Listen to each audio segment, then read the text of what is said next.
جو لوگ اہل زمین کی ہلاکت کے بعد زمین کے وارث ہوئے ہیں، کیا ان پر یہ بات عیاں نہیں ہوئی کہ ہم چاہیں تو ان کے جرائم پر انہیں گرفت میں لے سکتے ہیں، اور ہم ان کے دلوں پر مہر لگا دیتے ہیں، پھر وہ کچھ نہیں سنتے۔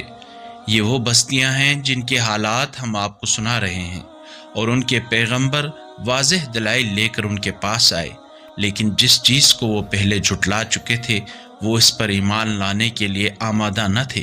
اللہ اس طرح کافروں کے دلوں پر مہر لگا دیتا ہے، اور ہم نے ان میں سے اکثر کو بدعہد پایا اور اکثر کو ان میں فاسق پایا۔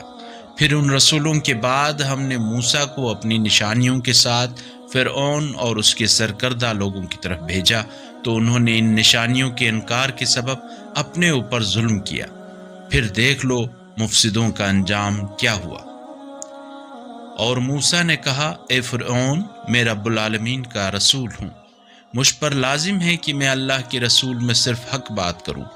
میں تمہارے پاس تمہارے رب کی طرف سے واضح دلیل لے کر آیا ہوں، لہٰذا تو بنی اسرائیل کو میرے ساتھ جانے دے۔ فرعون نے کہا، اگر تم سچے ہو اور کوئی نشانی لے کر آئے ہو تو اسے پیش کرو۔ موسیٰ نے اپنا عصا پھینکا تو وہ دفعتاً سچ مچ کا ایک اژدہا بن گیا، اور موسیٰ نے اپنا ہاتھ نکالا تو وہ ناظرین کے سامنے یکا یک چمکنے لگا۔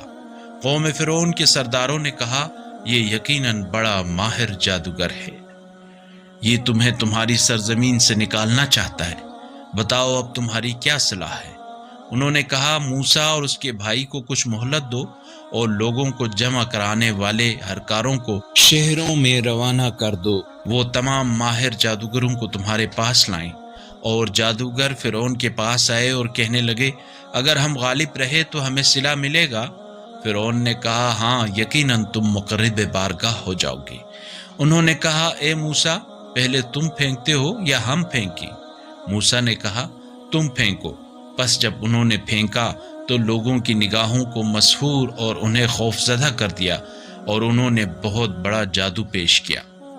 اور ہم نے موسیٰ کی طرف وحی کی کہ اپنا عصا پھینک دیں، چنانچہ اس نے یکا یک ان کے خود ساختہ جادو کو نگلنا شروع کیا۔ اس طرح حق ثابت ہوا اور ان لوگوں کا کیا دھرا باطل ہو کر رہ گیا۔ پس وہ وہاں شکست کھا گئے اور ذلیل ہو کر لوٹ گئے، اور سب جادوگر سجدے میں گر پڑے، کہنے لگے، ہم رب العالمین پر ایمان لے آئے جو موسیٰ اور ہارون کا رب ہے۔